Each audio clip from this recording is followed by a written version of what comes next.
Okay, guys. Again, thanks so much for joining us today. My name is Eric Kyle. I'm the president of Kyle Media. We produce Great Lakes Scuttlebutt Magazine along with the Marine Ad Network. And today we're going to be tackling four topics that I know everybody in the marine industry is wanting to make sure that they avoid wasting money on digital advertising. Just a little bit of history. As a publisher for the marine industry, after the recession, we started to take a pretty deep look at what we could do on the digital side of things in order to help out our advertisers achieve their goals when it came to their ROI. And my wife, Melanie, who's been a long-time blogger, has run many different forums, offered me some insight on what the marine industry needed. The first thing that was very apparent to us is that we were about 3 to 5 years behind the digital marketing times as most other industries that were out there. So we implemented an ad network for the marine industry about 4 years ago.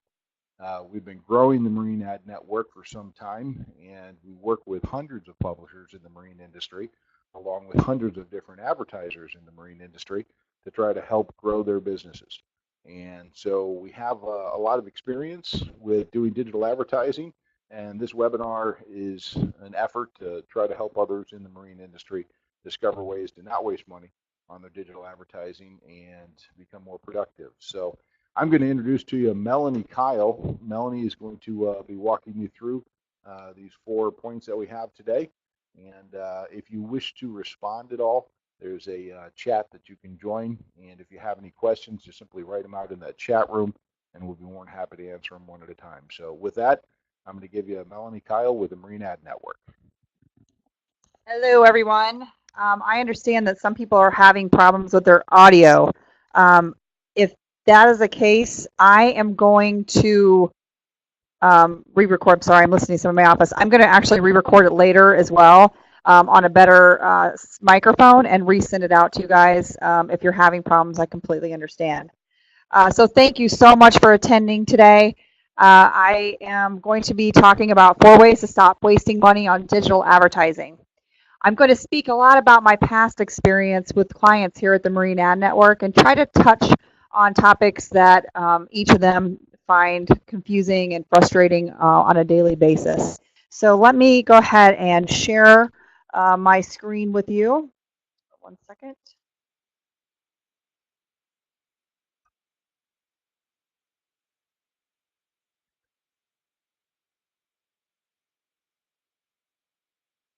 Okay. Everybody should now be seeing my PowerPoint presentation.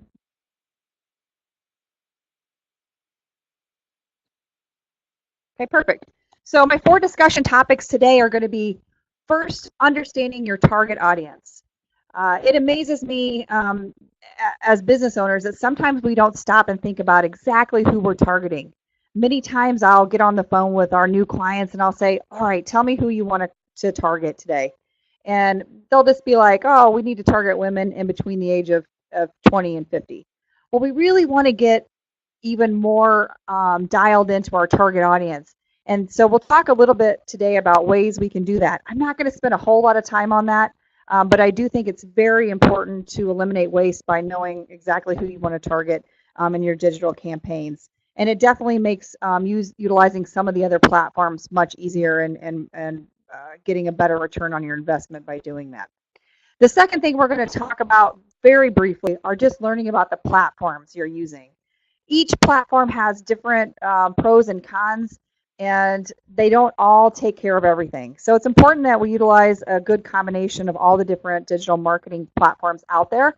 And we're going to talk briefly kind of about the pros and cons of each one of those. The third thing, and when we're really going to start getting into the meat of the presentation, is talking about optimizing your landing page.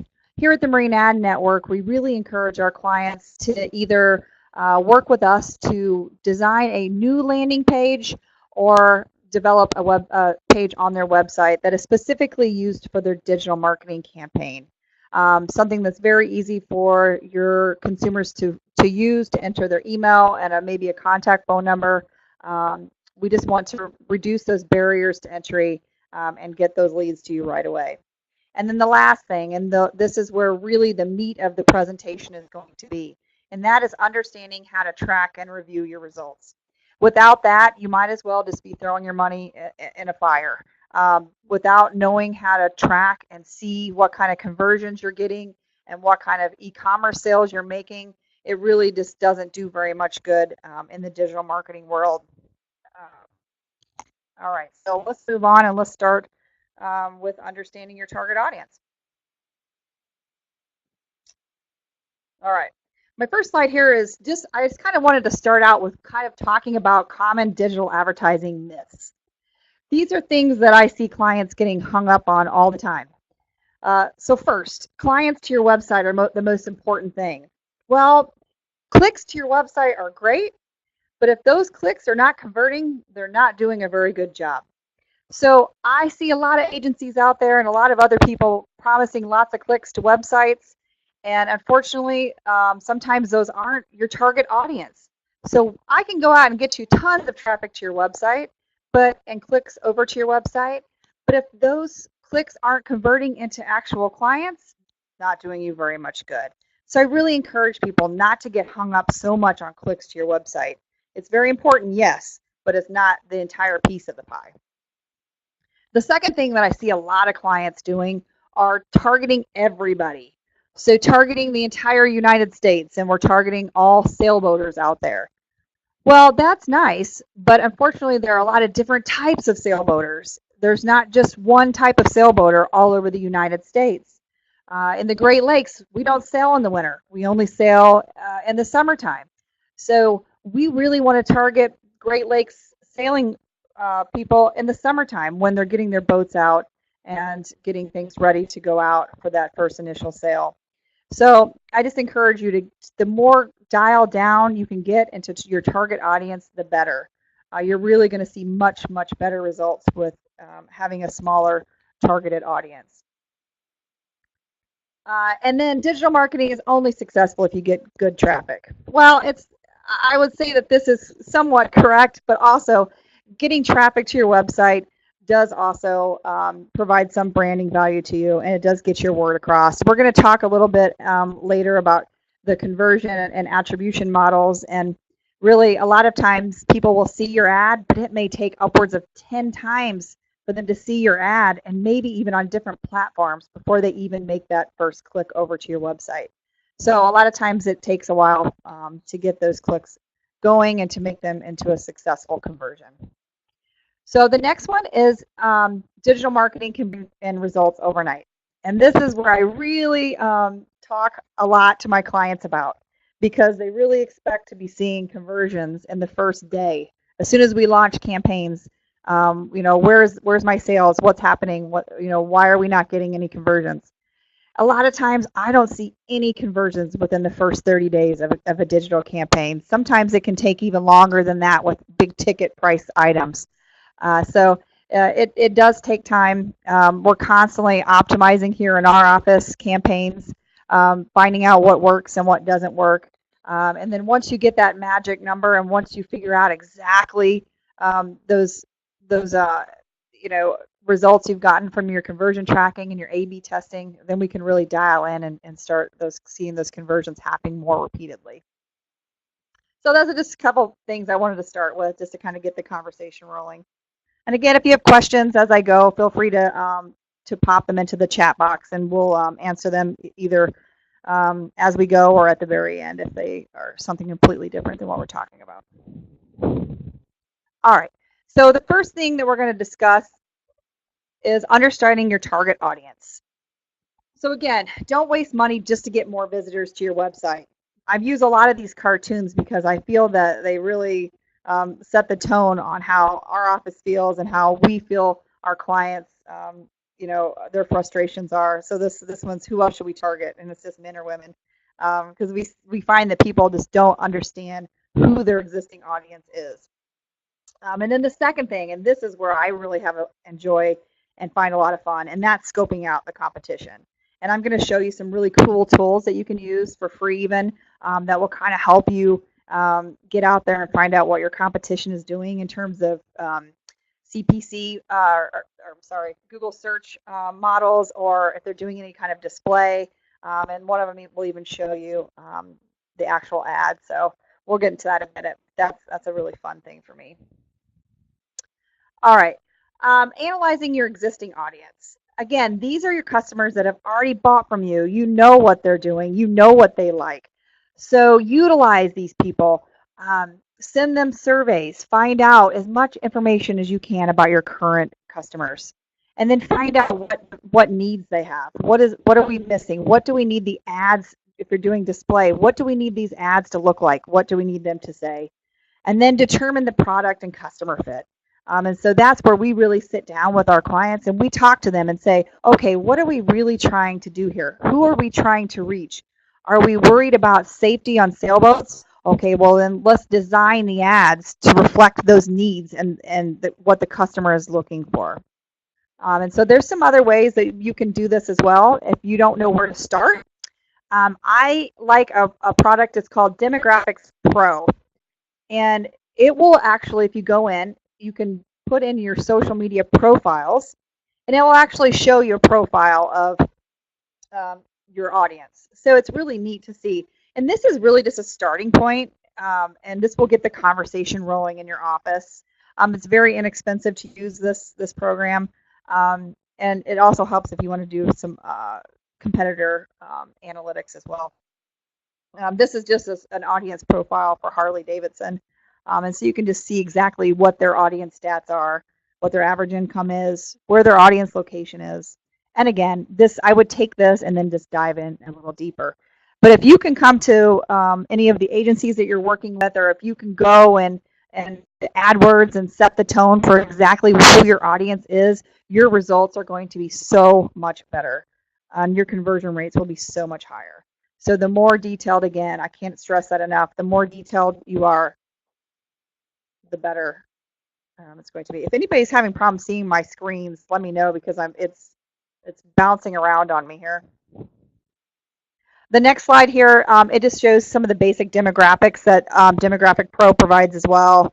It gets into very detail. It actually spits out about a 40-page report for you, and that will allow you to see. I see someone says they're not even seeing the slides. So again, we're having some major technical detail or difficulties, so I will re-record this so everybody has the slides in order.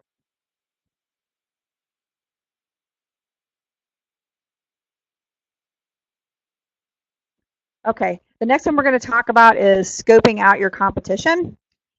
And this is where the real fun comes in. So there are so many free tools out there to use that will actually show you exactly where your competition is advertising, what their ads look like, what their text ads read, and you can find out how much they're spending on their CPC campaigns, and many, many more things. And probably my all-time favorite is SEMrush. And let's see, I have a slide here that kind of shows you. I just did a domain search for CRAY.com, and it showed me how much in paid search they're getting, how much in organic search they're getting.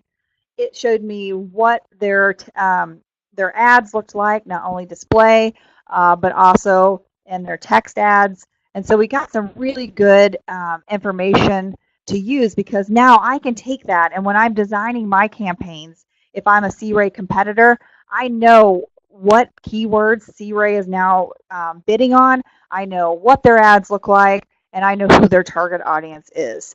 And so I can not only go after those, but then I can also go in and I can grab those keywords that they're not utilizing. And so all four of these tools will definitely help you in terms of finding out where your competition is. And again, a lot of them will give you free information to start. It's not going to be everything they have to offer, but it will give you definitely enough to be dangerous. The only one that is not free at all is What Runs Where. And that's a really good tool to use if you're using display campaigns. It will actually allow you to download ads, and those are all display ads.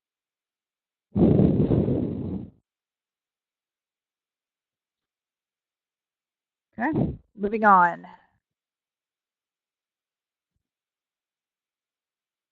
Okay, can everybody see slide 2, get informed on your platforms? Perfect. I think it's caught up with me now. All right. Again, I'm not going to spend very much time here, but I do want to talk briefly about each of the different platforms, and there are many others here. I just wanted to kind of give you a brief overview of the pros and cons of each one of these. I will have this PowerPoint available for download, so you can come back and look at some of these slides. But it's amazing when you look at these numbers. They're very staggering. When you look at how many hours of video are uploaded every 60 seconds. So 500 hours of video is uploaded every 60 seconds. 3.3 million Facebook posts every 60 seconds. And folks, this was from 2016. So this number has only increased since then. So these numbers are staggering. And so do they all work? Yes. They all have pros and cons? Yes. But let me tell you, your customers are utilizing all of these platforms. So it's important to know what each of these platforms can do and how they can contact the voter that you're looking for, or your audience that you're looking for, whether it be B2B or B2C.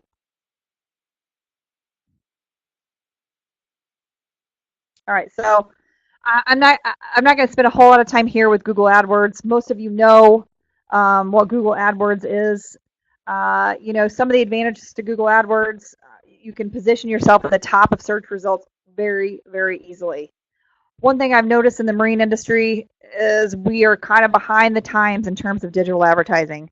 And so I think that if you get in now, you'll find more likely than not that your competitors probably aren't bidding on a lot of those keywords. I have done so many searches trying to find advertising with keywords that people just are not utilizing. The main one I find that people are using is boats for sale if you're a broker or a manufacturer. But for the most part, there's so many keywords that you could be bidding on. And the results are instant. So you don't have to wait a week to get your ads going, you know, or a month, or if you miss the deadline for a print magazine. So you can be on the internet literally in an hour with AdWords, which is great. An unlimited number of keywords. So you can go in and do your A/B testing as much as you want to make sure that your results are what you would like. And again, that goes with A/B testing and finding out what keywords you should use. Again, those tools that I showed you on the previous slide will give you a great starting point if you're just starting out with Google search, because it will give you a list of the keywords that your competitors are actually using and bidding on, or showing up organically for. So that's a great list to start with. Disadvantages, you pay per click, and this can add up and add up fast. You could have your competitors going out there clicking on your ads, which let me tell you, that happens, and it happens a lot. And you can also be bidding on the wrong keyword. I worked with a client before who had an anchor company, and he hired an AdWords expert that called him up and started a search campaign for the brand name of their anchor. And guess what? The brand name of the anchor happens to be a very popular video game that is being played out there. And so he was getting tons of traffic to his website right away. Well, guess what? None of them were for his anchor. They were all for video games. So he lost a lot of money very, very quickly because it just wasn't set up right. He was paying per click. So it's really important if you're bidding on keywords that have other like games or a different kind of business out there that isn't relevant to what you do, that you really look at that and use negative keywords and work on that, so you're not paying for clicks that don't have anything to do with your company. And it happens so much more than you think. Another disadvantage to AdWords is it's super time intensive. You have to be monitoring this all the time. This is not something that you can set and let go unless you've got years of data. This is where agencies come into play. I highly recommend companies, if you're not familiar with AdWords, go out and find an agency or find a company that can help you with AdWords, because I can tell you the money that you're paying, you're going to save, and the time that you're spending. So it's very, very worth it. They're experts. They know what they're doing inside and out, and they can really help you in terms of setting up those search campaigns. And another disadvantage I find with AdWords is the limited segmentation.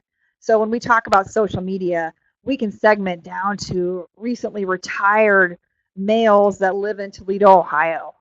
So it really allows you to get in there and segment. But unfortunately, AdWords, it does have some, and we use some audience profiling with AdWords, but it's just not as detailed as some of the other platforms. So those are just my advantages and disadvantages. Again, there's probably a lot more we could add here, but I feel like most of you probably have a good handle on AdWords. Okay, my next slide is Facebook. So the biggest thing that I love about Facebook is probably lookalike audiences. So what we do is we go in and we upload a list of our current email list subscribers for our magazine. And what happens is Facebook will scrub all of those email addresses and they'll come up with a list of matches that we can target to. And then what happens after that is Facebook does its magic and it creates lookalike audiences. So people that have the same interests and the same demographic profiles as the ones that match from our list. It's really a wonderful, wonderful tool we use very, very frequently. And if anybody has any questions about that afterwards, I would be more than happy to go through with how to do that. But it's just as simple as uploading your current subscriber list. Audience targeting, again, I just touched on that briefly a second ago.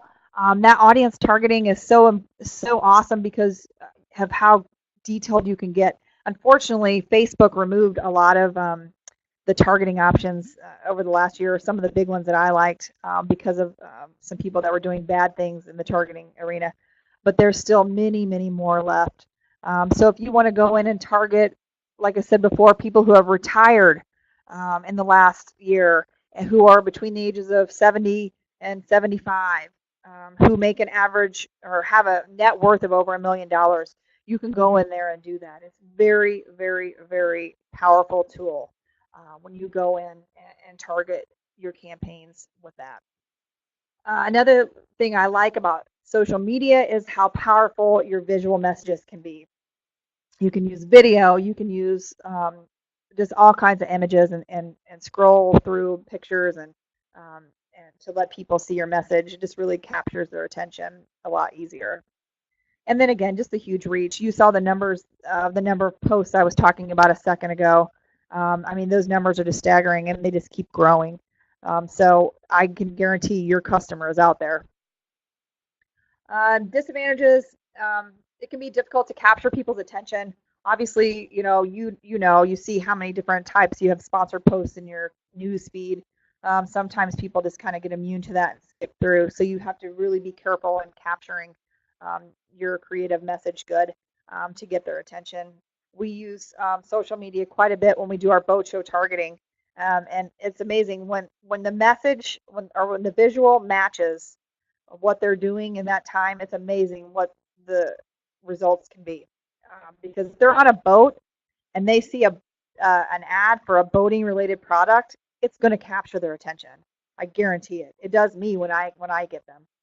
And so I can guarantee that you're going to get much better results if you can find out where your audience is at that moment and tailor your ads to match what they're doing in their activity at the time, whether it be a boat show, being out on their boat for the weekend, anything like that. Again, the disadvantages, time commitment. Again, I don't feel like this one requires as much of a time commitment as AdWords does, but it does require a lot of A/B testing and a lot of help in that arena. Again, I can't stress enough, agencies do a great job with helping out with Facebook ads if you need help with this. So they can more than likely help you out with AdWords and Facebook all at the same time. And then the last one, and we have had this happen occasionally with some of our clients at boat shows, is negative comments. And unfortunately, it happens. There are people out there that have probably dealt with you and have bad blood, and they happen to be at a boat show and they see your ad and they leave negative comments. It doesn't always have to be bad. We always try to follow up with those as soon as possible and work those out. But, on AdWords, you can't leave a negative comment, but unfortunately on social media you can. So it's just kind of par for the course, and you just have to deal with it. All right, so let's move on. I'm going to toot my own horn here for a second and talk about ad networks. and what ad networks can do for you. Let me get on the right slide. There we go.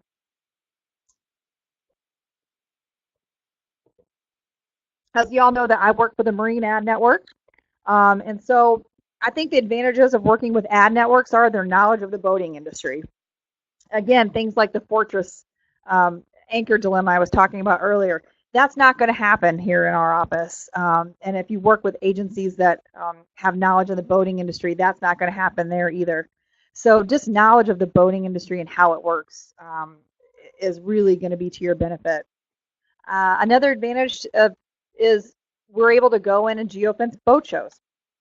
So we go in and we target boat shows and because we know that your clientele is at the show. And so we go in and we capture them right there while they're in that boat show. And that has been wildly successful for our office and our clients. And we have seen some fantastic conversions coming out of targeting boat shows, not only consumer-based shows, but also B2B shows like METS or IBEX or any of the marina shows. So that I can get into later offline if anybody has any interest in geofencing boat shows. Another product that we offer is hyperlocal targeting boat owner registrations. And so this is a new product that we've recently added. We worked to get boat owner registrations here in our office, and we actually could target the home of the boat owner through coordinates.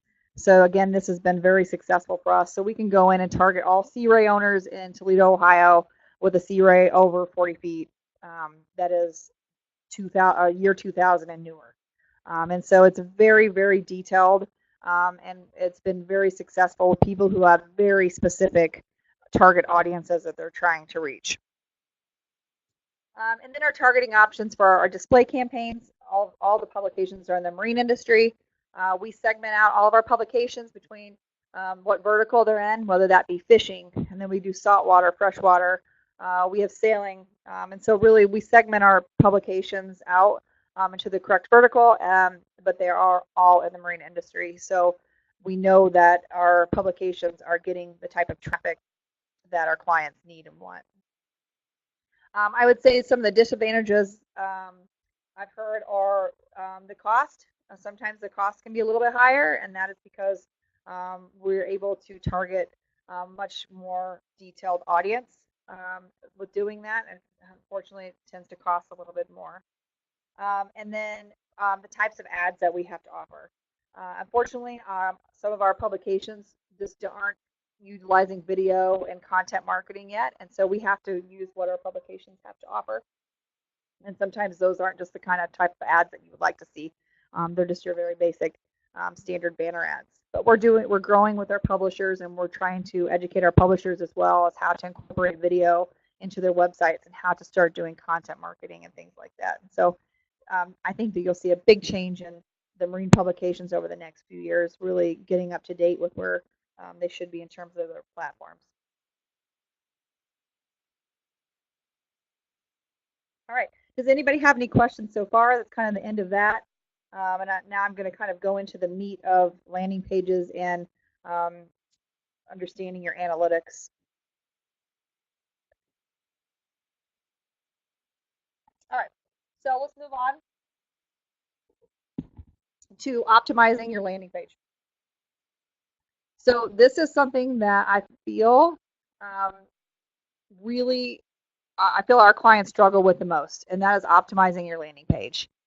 I feel like a lot of times we just send them to the home page and then let them figure it out. Well, it's very hard if they're seeing a banner ad for a specific product and then they're going to their home page.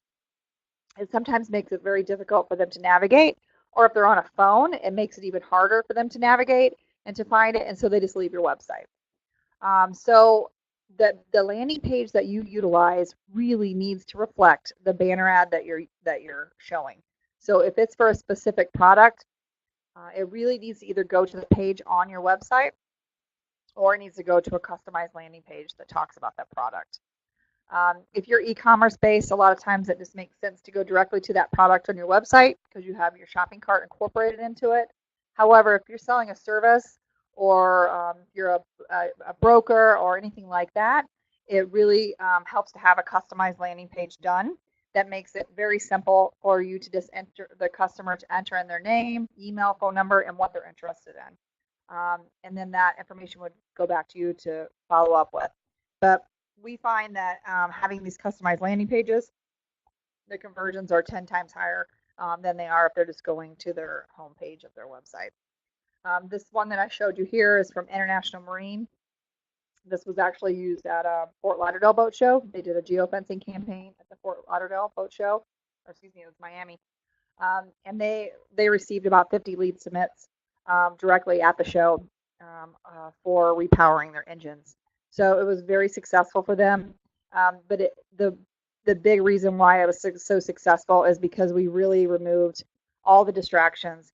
We removed everything that made it messy. It was very clean. The form was super easy to submit on a phone because 90% of the people at a boat show were on a phone, and they had very, very good results with this. So I just encourage you to be very careful with the design and layout of your landing page. And again, we help our clients here with landing pages all the time. It needs to be very visually appealing and very easy to maneuver and use. The form needs to have as few forms as possible, form fields as possible. I have had some clients in the past try to utilize forms that have 20 different lines that they have to fill out. Let me tell you, as being a consumer, I'm not going to sit at a boat show or I'm going to sit, at a boat broker and fill out that form that's long, that is that long. It's just not going to happen. So we really need to just get it down to as few fields as possible and have them just fill that out. I encourage people to remove all distractions that you can from the landing page. And so we don't have any links here going to social media. We don't have the menu bar for International Marine listed here. So we try to make it just as distraction free as possible. And that really helps get the lead submits up as well. The next example I'm going to show you is on a mobile. So again, 90% of people at a boat show are going to be on a mobile device. So for doing campaigns like that, we have to make sure that the landing page is mobile friendly. If it's not at a boat show, you're still at least 50% of your traffic is going to be on a mobile device. And so it's very important that these landing pages are very mobile friendly, and that will help as well. And again, this form, actually, when you hit request a brochure, it's opened up to a small form, and it was simply name, email, and phone number, and that's it. And then this was delivered to the client, and then the client followed up through a phone call or through an email directly to the interested party.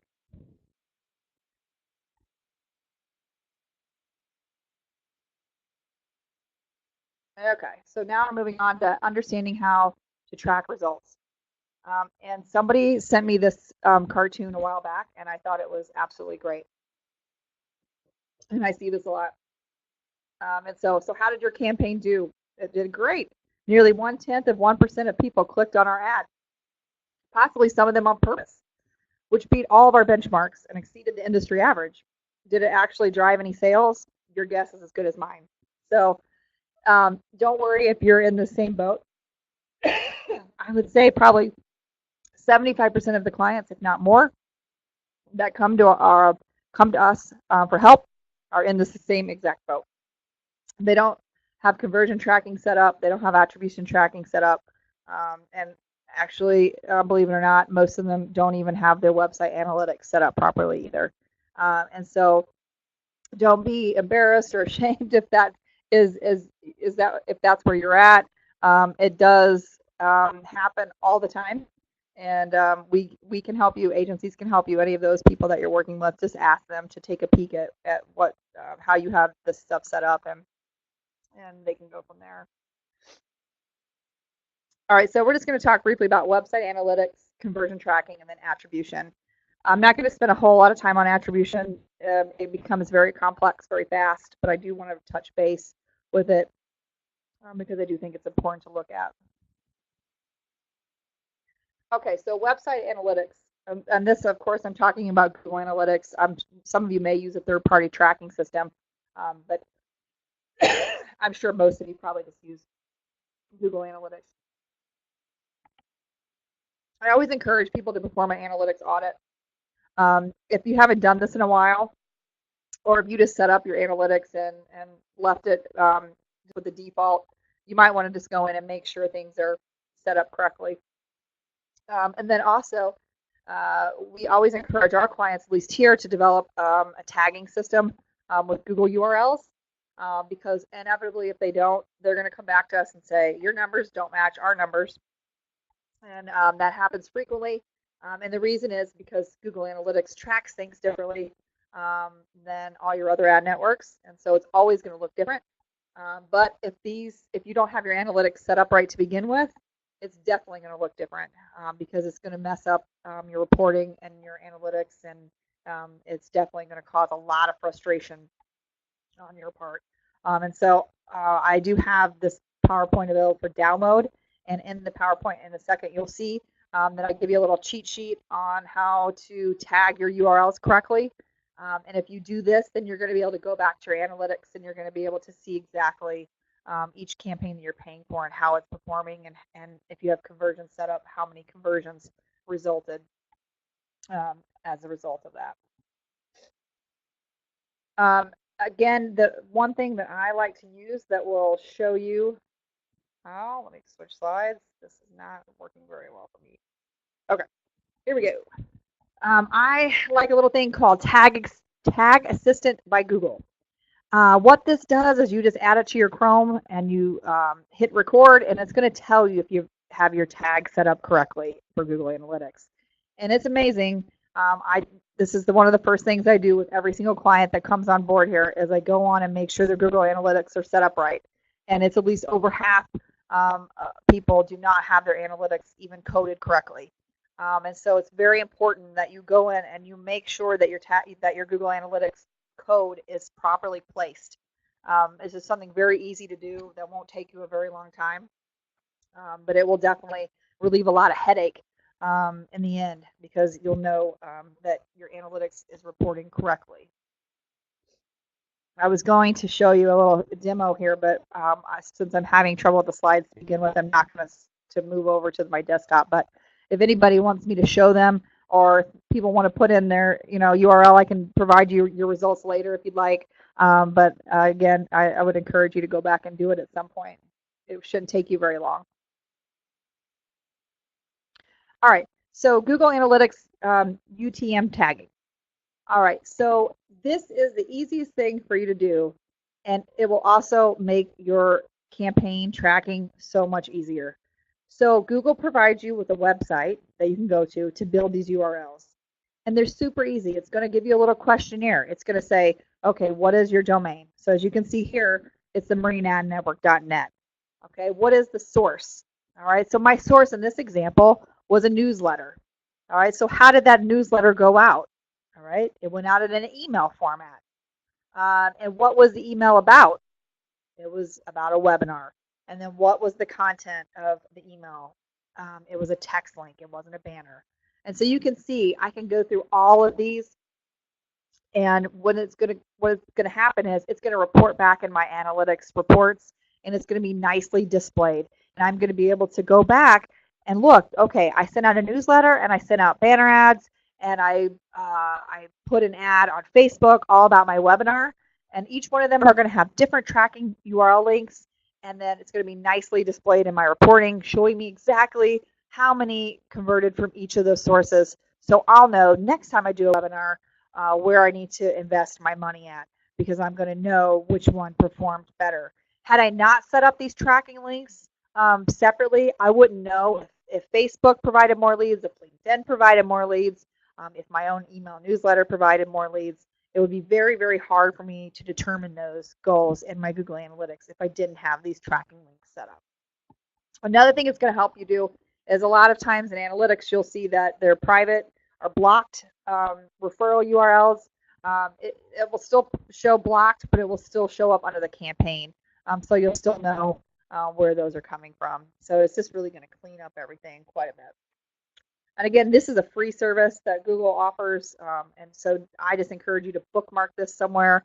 And anytime you provide a tracking link or a URL to somebody for a digital advertising campaign, that you immediately go and you utilize this and set up a tracking link. I would say out of all of our clients, we probably have 5% that do this on their own. So most of them do not do this. So this is something that we really encourage you to do.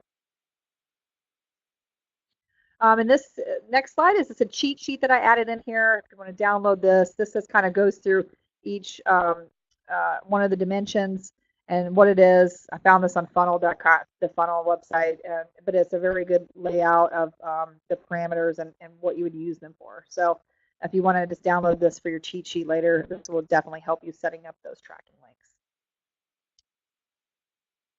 All right, my next slide is just 6 common mistakes with tagging. The first being not tagging at all. And so obviously that's not going to provide you with the results you want. The second is not being consistent. So maybe on my display campaign, I'm using tagging links because the Marine Ad Network set them up for me, but then I'm going and using Facebook on my own, and I'm not using these correct links. And so it's just a mess, and it's not being consistent. And so it's not going to provide you much help in terms of your reporting and looking to see what kind of return on investment you got. So really I encourage, if you're going to use them with everything, not just one thing. Another thing is using different cases for the same tags. So if you do Facebook and you do a capital F and then you do Facebook with a lowercase f, it's going to actually record those as 2 different things. And so it doesn't just automatically lump them together. So just make sure you come up with a common theme that your company uses and utilize that across the board. So because if not, you're going to have 2 different things and they're going to be very confusing for you to know if it's the same. And trust me, it's a major headache when you have Facebook twice on there, and every time you download the report, you're going to have to lump them back together. It's just a major headache and time constraint. So just get into the habit of doing that now. Another thing is tagging internal links. Okay, so you don't want your internal links to be tagged. So you only want your outside links to be tagged back in. You don't want your own website to be a referral. So you want to actually see who's from the outside is referring you back to the website. Using campaign names that are too long. That happens quite a bit as well. So just make them as short as possible. It makes it easier and cleaner. And then using UTM parameters for things they are not meant to be used for. Again, that kind of goes back to internal links and things like that. All right, let's move on. Now the next slide is what is a conversion? And this is really the bread and the butter of our conversation today. So this is what it all boils down to. This is, we have everything now set up right. We know we know who our audience is. We know where we're gonna go to get our audience. We have our analytics set up correctly. We have our tracking links set up correctly. Now what? All right, so now what happens is we need to make sure we have conversion codes put into place for each of these different platforms that we're using. Every different platform that you advertise on is going to have a different conversion code. So my recommendation is to use Google Tag Manager if you don't have it on your website already. It really helps streamline things, especially if you work with an outside company that manages your website. You don't have to email them every single time you need a code placed. So it really helps in that aspect. It helps us being an ad network, or it's going to help the agency as well, because they could actually just log into your tag manager and place those codes in a couple seconds versus having to contact your IT person or having you take time out of your busy day to stop and do this. So it will definitely speed things up. Google loves the tag manager. So you won't have any problems once you place it. You can typically, if you Google whatever your website's built on, WordPress, Google Tag Manager, you'll get directions on how to place it. It's very easy. But what happens is that you can then go in and you can set up all your different conversions in the Tag Manager.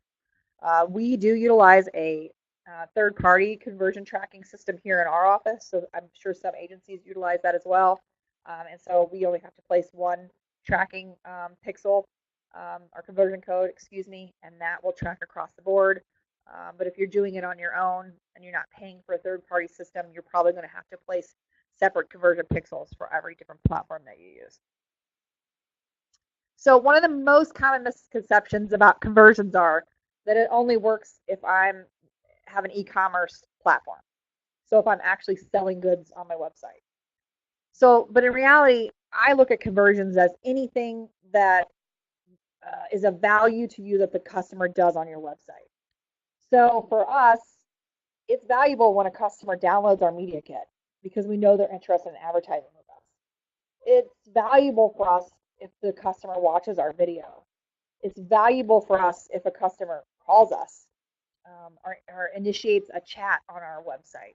So all these different things are very important to us and really begin um, the dialogue and our journey of making that visitor become a customer. And so I really encourage people to set up their conversions like this for all the different things that they're doing that means something. Not only the e-commerce portion of things. Of course, that means a lot when they go in there and they actually purchase something. That's the end result, right, or the end goal. We want them to purchase something. But there definitely are other things that they're doing on your website that are going to be valuable to you as a company to know. And you'll be able to tell, all right, well, we had 50 people watch a video. How many of those converted to a sale from there? And so we can really go down the line and go through the customer's journey from the beginning to the very end. And remember, like I said before, sometimes we see people are having to view ads 10, 20 times before they actually make a purchase. So there are lots of different steps along the way before they actually make a purchase. And we talked a little bit about tracking or how to set up conversion tracking just a second ago with the Google Tag Manager. And again, that helps. It really is very simple how to do it. It sounds very overwhelming at times because you're dealing with code on your website. But for the most part, it's just a very short piece of code that's put on the confirmation page or on any of the other pages if you're tracking videos or download brochures, things like that. So it's very, very easy to place. But without having conversions placed, there is no way to know how much your return on investment is with a campaign. So it can be great if I can come back to you with the Marine Ad Network and say, okay, we had 100 people go to your website last month. That's great. You guys, we see that as very successful. But in all reality, if you don't know how many of those 100 people became a customer, then it really does you absolutely zero good. So we are really encouraging our customers to start establishing conversion pixels. And even if you're not e-commerce based, even if you're a B2B, even if you're a service, a boat broker, they're not going to buy the boat on your website, but they probably will call. And so it would be nice to know how many calls came from a campaign from each individual one. And eventually what's going to happen is that you're going to have so much data that you're going to be able to look back after a few months or even 6 months, and you're going to be able to say, okay, wow, I put $5 into this and I got $1,000 out. That would be nice. But you get what I'm saying. You're going to be able to know. So then when you go to do your budgeting for the following year, you're going to know, all right, if I budget this amount for the Marine Ad Network, I'm going to get X back out. And so that's really the end goal and where we really want to get to in the long run. And then the last thing I'm going to talk about here is, let me get over this slide, is attribution. And this is very confusing to some people, so I don't want to spend a whole lot of time here, but I want people to understand. So attribution is basically how many touch points that customer has to make before it turns into a conversion. So there are different types of attribution models. If you just downloaded Google Analytics right out of the box and you didn't change anything on your Google Analytics, it's set up as last touch attribution.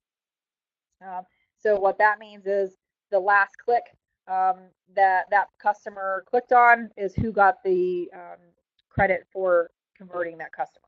So they could have actually went from the Marine Ad Network, and then they could have seen your ad on Facebook, and then they could have seen your ad on LinkedIn, and then they finally made that purchase or that conversion.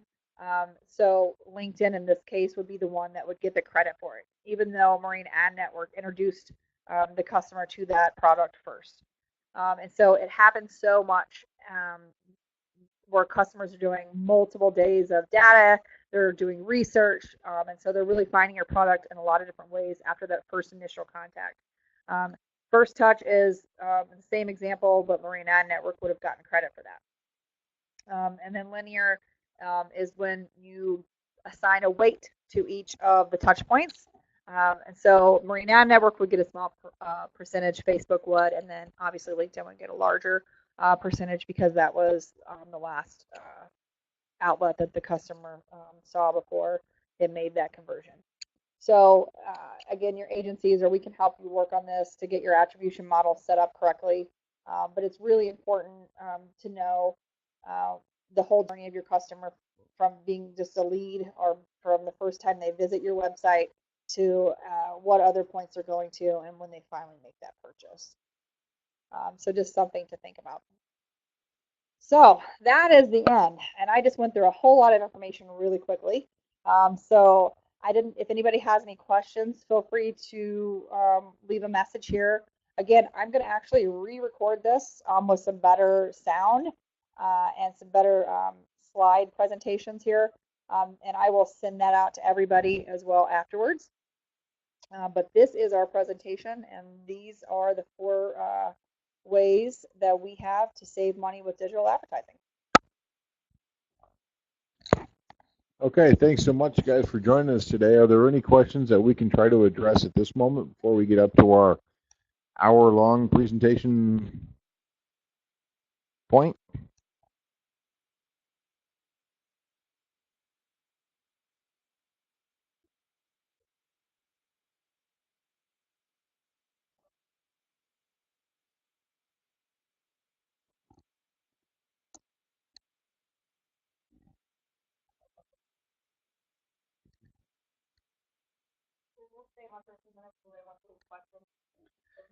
Yeah, we'll stay on for a few minutes if anybody wants to leave a question. If not, have yourselves a wonderful day, and we hope to be doing these webinars on pretty much at least about a monthly to bi-monthly basis. So make sure that you check in with us every so often to see when we're going to be scheduling the next one. Thanks so much, and again, we'll stay on for a few minutes just in case anybody has any questions, and have yourselves a great day. Bye.